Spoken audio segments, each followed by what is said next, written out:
For the next 30 minutes, we will explore the unexplained. From mysteries beyond our galaxy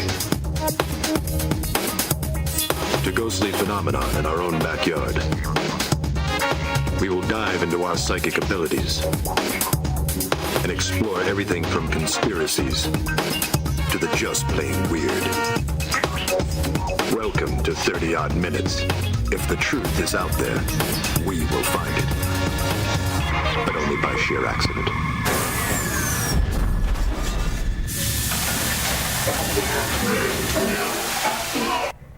Oof! Welcome to 30-odd minutes. All right. Great to have you here aboard the mothership. Just crashed down here in the space-time continuum. You know how that goes. You know what happens to you guys every day on your commute to work. Want to say hello to our control center. The lovely and talented Matt and Andrew are here tonight. How are you guys? We're actually, Jeff, doing pretty good. Little rough landing, but we're doing okay. Yeah. How has your day been? You know, thank you for asking, Matt. My day was actually a little bit scary. Last week's show, we talked about alien abductions. And we had Stan Romanek on, and he showed us some amazing videos and things like that. We've talked about some of these abductions and things in the past, and you know, everybody talks about these black helicopters hovering around wherever they are. No joke, this is my backyard. Today, right after lunch, I hear this helicopter, and I grab my video camera, and I caught it. Take a look.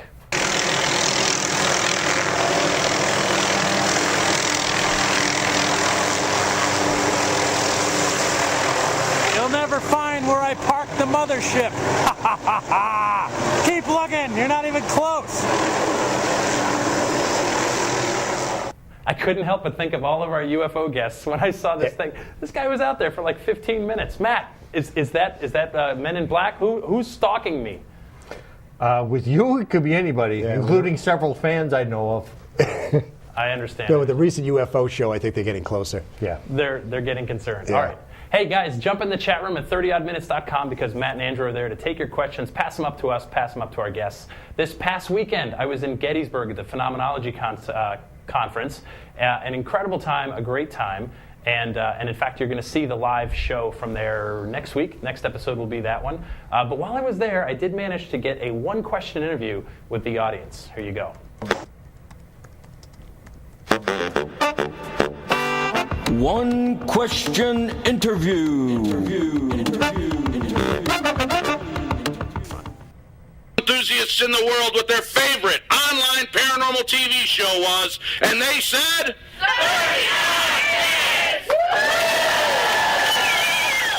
Yeah. Pretty cool. Isn't that cool? You can get an audience to do anything.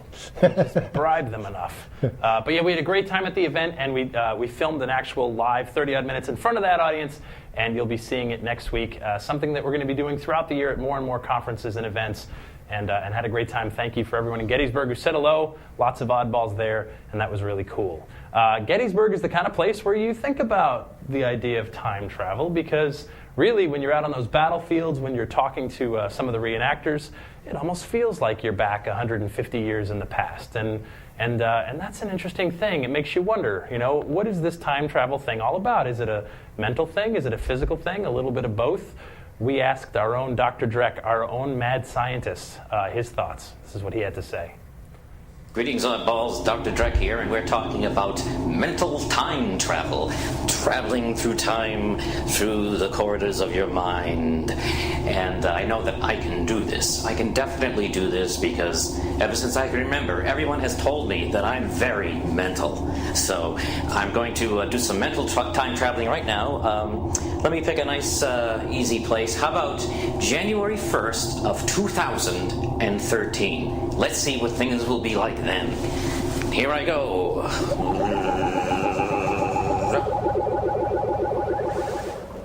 What? Where is everybody? Oh my God, what a mess. 2013, January 1st. Oh my God, the Mayans were right. Is there anybody can hear me? Anybody at all?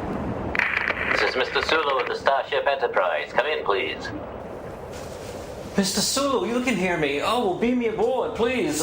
Yeah, we beamed in from the future when we found out what was going to happen, and Well, we transported all of humanity to another planet where it was habitable. Sorry, we're light years away. We can't beam you up. You can't. Want to know something funny, though? When we found this other planet, the Mayans were already here. Now we know where they went. Sulu out. Well, not to worry. I mean, I got here mentally, and I'll get back to my own present mentally. With just a few little nods of my head, I'll be back. But you know something? While I'm here, I might as well take a little look around and look at all the devastation, see what happened. So, I'll be back later. Let me just take a look around. Boy. Ooh. I have no Oh, there's a McDonald's. Thank you, Dr. Dreck. I bet you Burgess Meredith is down at the library. God, we love that guy. All right, another adventure of Dr. Dreck. Thank you so much. Hey, Andrew Lake, quick hello. Who did we pick up? Yeah, we want to say hello to Bremerton Kitsap Access Television. Bremerton, excuse me. It's a big city in Washington. Kitsap, is Kitsap right? I have no idea. Access Television in Bremerton, Washington. Bremerton. I'm going to call it Bremerton. I like that. All right. Washington, thanks for spreading the oddness, guys. All right, hello, Bremerton, Washington. Bremerton. Thank you. Bremerton. Thank you for picking up I the show. don't know my American geography. I didn't even know that town That's all right. It's the other coast. No problem. All right, hey, look, time is a slippery thing. When you're having fun, it seems to move quickly. If you're bored, it crawls along. Einstein told us that time is relative. If that's so, can we move around in time? Can we jump ahead or go back? Tonight's guest says we can, in very subtle ways. He's a former faculty member at the Omega Institute for Holistic Studies. He's a lifetime member of the Theosophical Society, and is the author of several books, including Perfect Timing, and is here tonight with his latest, 7 Secrets of Time Travel, Mystic Voyages of the Energy Body. He's offered workshops throughout the United States and the UK. Please welcome live to the mothership from St. Paul, Minnesota, Von Braschler. Hey. How are you, sir? Hi. Good evening. Good evening. Thank you for joining us. I have one question and one question only for you with lots of follow-ups. What time is it? I lost you. What time is it? What time is it? Time is relative. You experience it differently than I do. Okay. Well, okay. My mind's already blown.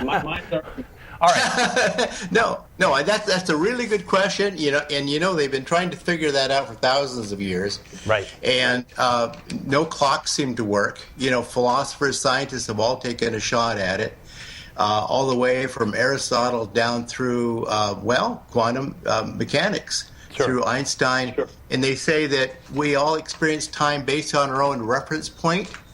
And it boils down to when light strikes you, at what angle, and how you experience it personally.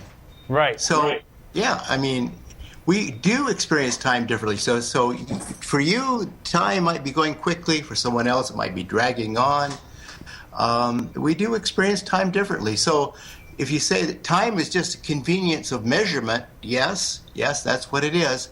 But we certainly do experience time differently, you and I.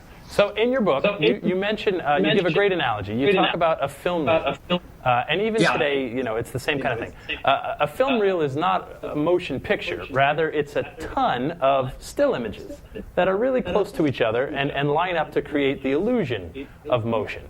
And really, when you think about it, the instant, this very moment, is kind of the only thing we can be sure of, correct? Correct.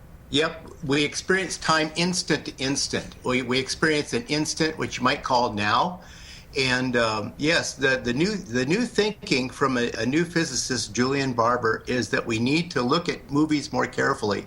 And I got to thinking about those flip charts you make, and each image is slightly advanced from the one before, and you flip it, and they're all still images. Well, one of my early experiences was running a camera, a Super 8 camera, and the darn thing broke. I didn't know how to operate the camera, and trying to show film to nurses, and the film is all over the floor. And I'm looking at it, and oh my gosh, I'm shocked.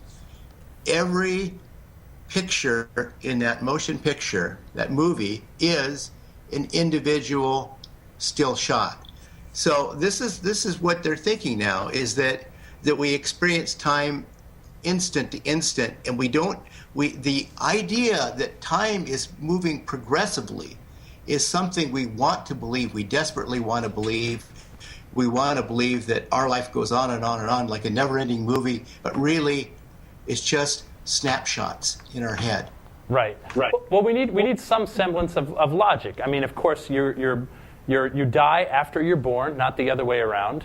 There is a natural logical progression that we would measure with time. Now, I also get it. I think about this all the time. Sorry, that's a word's going to come up a lot. 24 hours in a day is only relevant on this tiny little insignificant planet called Earth. Even on our neighbors, that's Mars and Mercury, it's different. I mean, it's a different day, things like that. But we need time. We need to know when happy hour starts, what time 30-odd minutes is airing. These are important things. But at the same time, can we move through it? Can we get around? You say yes, we can travel. We can. You see, we have to realize, and we have to go all the way back to a 17th century German rational philosopher named Leibniz. And he believed that there's really two levels of creation. Now, this is not a new concept, but he believed that there was God above in the spirit realm, where everything was energy, and there was the world below, which is filled with us. It's a world of illusion, a world of confusion. It is a world of rigidity, where things really don't progress very much. And so we're left with, on a physical plane, certain limitations. And a man's got to know his limitations. Sure. We have a lot of them. We are born into a world that is governed by what we call the laws of physics. You can't exceed the time limit.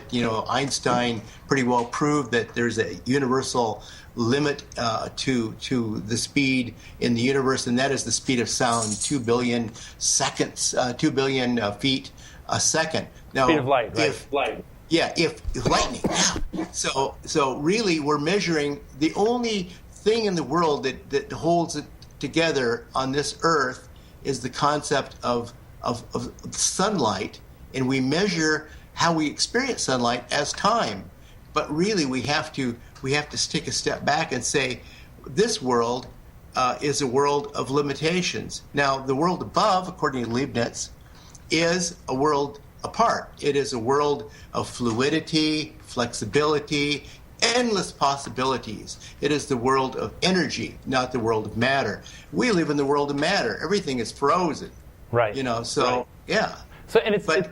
Can we advance forward in time if we leave our physical bodies? So I'm a sound proponent in, as you mentioned in the teaser coming in, the idea of mind travel, meditation travel. We have great examples of this, and it works. Right. Now, before we get into that, we will in just a second. You mentioned the world above. Now, that's interesting to me because we know the world above, even airplanes, regular commercial jets, which we're on all the time. If you put atomic clocks on the ground and on an airplane, because the airplane has less gravitational influence at 35,000 feet, time moves a little quicker on the airplane, just a tiny bit. You cross the country, you won't even gain a whole second, just a fraction of a second. But it's measurable. You go further up into space, still measurable. So that's interesting. When we get away from gravity, mass, and what you're saying really follows, right? Get away from the mass that is our bodies. Absolutely. Now, we know because of what Einstein told us, we can't send mass past the speed of light because you'd need infinite energy. The closer you get to the speed of light, the more energy you need to get a little faster. And at some point, it just doesn't work. You wouldn't get there. But if you can escape mass, if you can not have anything with mass, right? Suddenly that's no longer a barrier. That's the trick. And we have examples of people that have done this. And in my book, I try to look at people who have done this in a very practical, safe way. They didn't turn into energy by trying to go, at the speed of light. Right. What they did was they left the body in their energy body, And so I looked at like shamanic traditions, like in Native American tradition, we have the dream walker, the spirit walker, other shamanic traditions as well. They would go out of body experience shifts in time and space. They would go forward, backward in time, and come back with insights as a witness to what they'd seen. Now, we also see this in the East. We see this in the Hindu tradition of the Samadhi mystics, whose first exercises would be learning to control their dreams. Now, we all experience time shifts in our dreams. You know, that's what they cut their teeth on as Samadhi mystics. So they go into deep trance-like meditations. They leave their body in a very active meditation, and they take with them elements of themselves, which enable them to have actually some kind of real significant interaction. But basically, they go as witnesses to what they see in the future, in the past, and in a very real way, they time travel. Now, in your book, you give an example. Talk about what your mother saw on the farm in North Dakota. She saw what us oddballs, us ghostly people, would call a ghost, right?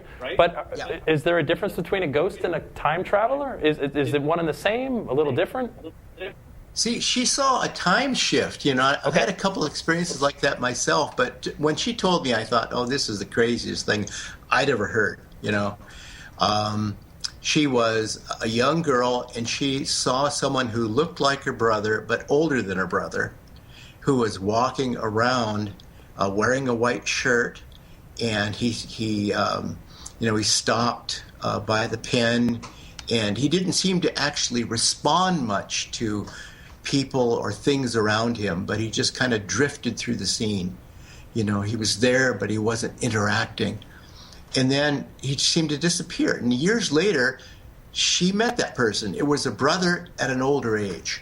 He had actually gone backward in time. Did he have any memory of this, or was it just a subconscious thing? Oh, that's a good question. You know, he's died. I can't ask him. Oh, nice. Convenient for you, of course. Yeah. Well, you know, we've done many shows on 30 Odd Minutes about ghosts, and we're ghost investigators here as well. And, time travel, time shifts would explain lots and lots of them. You see someone in Victorian dress. You see, maybe it could even explain aliens, right? I mean, are those us from the future? What's going on? Do you think there's a little more crossover than we like to think, or is it just one person's interpretation? Oh, Jeff, I think so. I've long thought that the people that are popping in and we think are aliens are really just our own people.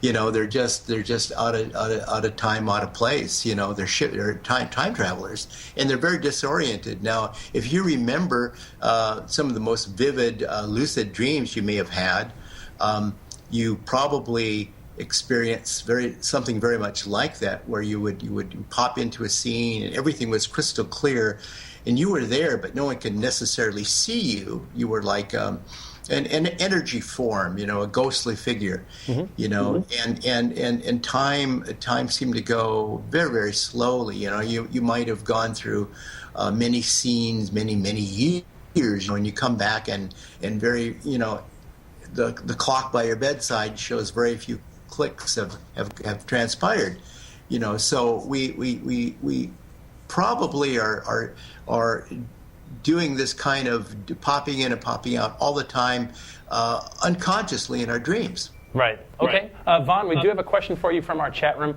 Matt, do tell. Yes. Odd Barb wants to know, how can you tell the difference between a time traveler and a doppelganger? Oh, that's interesting. Oh my gosh, this is wonderful. You know, I'm not a scientist and I'm not a Samadhi mystic. I'm basically a journalist. So I did kind of research this going in. And, you know, quick answer, they're the same. Okay. The etheric body, your etheric double, your spirit body, it leaves your body. The body that probably leaves you in dreams, where you have lucid dreams, is going to be like your doppelganger. So you can draw distinctions if you like, but it's almost another show. They're almost used interchangeably in some conversations. Interesting, and that is a great question. Thank you, Barb. One of the things that we've always found in the paranormal is that people are always trying to fit any strange phenomena into the belief system, whatever belief system they've jumped into. Is Bigfoot a North American ape, or is he something from the way past? Is an alien, a distant, galaxy visitor, or us from the future? Is a ghost just a memory, or is it, a time traveler? All of these things, and a show like ours, we explore all of this stuff, and the more we do this, the more confused I get. But that's kind of cool because it forces you to ask these big questions. Vaughn, when we come back, we have to take a quick break for the news. I want to talk about your experiences in time travel and how people can maybe just start. I know your book goes into the detail, but how we can just start to experience this for ourselves. We will be right back. A recent archaeological survey has determined that a 4,000-year-old stone monolith located in the Peak District National Park near Manchester, England, was used by ancient Britons as an astronomical tool. Referred to as the Gardam's Edge monolith, the 7-foot-tall stone was placed at a deliberate angle and held in place with packing stones sometime around 2000 BC. Bronze Age roundhouses and a Neolithic enclosure have also been found in the vicinity of the monolith. An astronomer with the Nottingham Trent University, Daniel Brown, says that the Gardam's Edge monolith is a rare example of a Neolithic standing stone in the British Isles, used to cast a shadow at a specific time of the year. Using a 3D computer model program to show how the sun's light would have cast on the stone 4,000 years ago, scientists were shown that the monolith's slanted side would have been in shadow throughout the winter, but fully lit during midsummer. I wonder what would happen if they threw a bone at it. Back to you, Jeff. Thank you, Andrew. Andrew Lake with the news, as always. Okay, so Vaughn, actually during the news break, our own Matt had a quick question for you about people who have claimed that they're time travelers right now. Matt, please, go ahead. All right. Are you familiar with the John Titor story? John Titor from the internet? I'm sorry, no, I'm not. Go ahead. It's a great story. It's worth looking into. This is a guy who was on message boards, internet message boards, for years, claiming he was from the future, and he was very specific. A bit of an urban legend on the internet, but he made all kinds of claims of, he described his time-traveling vehicle and things like that, and said he came from a different world line. Meaning, basically, he could come back in time and he could mess with our time all he wants. It's not going to affect where he comes from because those world lines split. The idea of multi-dimensions and the old time travel paradox, where if you went back in time and killed your mother, what would happen? And the answer is, according to Titor, would be nothing. Your mother would die, but you would still be alive because that's the universe splits at that moment. But are we talking about interdimensional travel here with your work? Or are we talking about traveling in our own timeline? Are there more than one timeline? Gosh, there are more than there really is only one timeline, but okay. It's fluid and it loops and it goes back on itself and it comes back and it's endless, it's infinite. There are multiple possibilities. There certainly are multiple universes, multiple realities. The problem is that we're these kind of linear reductionist beings. We think of everything in materialistic terms. Our little pocket calculator brain tries to control everything by measuring everything. You go so fast in a minute at 60 miles an hour. That's fabulous. You run a 4-minute mile. That makes you great. But really, the problem is that we are like little creatures that live in a box. The great philosopher and associate of Gurdjieff was P.D. Ouspensky, and he said the problem is we're at best three-dimensional beings that live in a box, and in our box we can't see above us where there are more dimensions, and there are beings above us that we cannot see or perceive or touch or smell or hear that have the ability to experience even more dimensions than we are. The problem is we are simply three-dimensional beings. Right. So there are universes that are just around the folds in time. I truly believe this. There are layered universes that are just a thin membrane apart, but the light can't go around the folds. Okay. So we never interact. Yeah. So give us an example of how you have personally moved through time, stretched time. What did you see? What did you feel, smell, touch, taste? Jeff, it took me years to figure this out, but when I was a young guy, I think I was like 11 or 12, I was very sick, and my friends and I, we decided we would go out one summer and we would pick fruit. It wasn't so much that we made money, it was that where they had the fruit was behind a beautiful swimming hole and a very nice place to be. So we would go there, and then we'd disappear until the buses took us home. Only one day, I got very, very sick. I mean, I was so sick with a stomach ache, I thought I was just absolutely going to die. And sometimes when you're really sick, you just know that it's not just a simple thing. It is a life or death thing. And so I told the fellow who rode the bus, I said, I have got to get home. I am really sick. And he said, what's the problem? I told him, and he said, oh, well, we'll be leaving in a few hours. The place where we were working was near a train track. And I knew that the train track also went near my home. But my home was in another town miles away.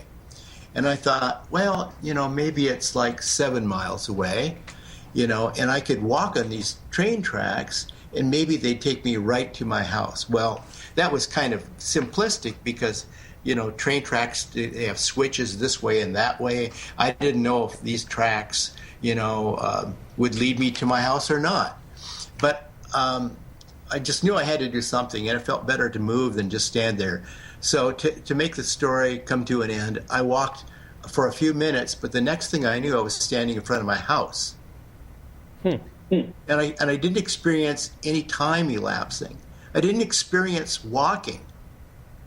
The day hadn't progressed to where it was late afternoon. It was still midday. And there I was in front of my house. Now, the train tracks literally don't go in front of my house. They're a few miles away from my house.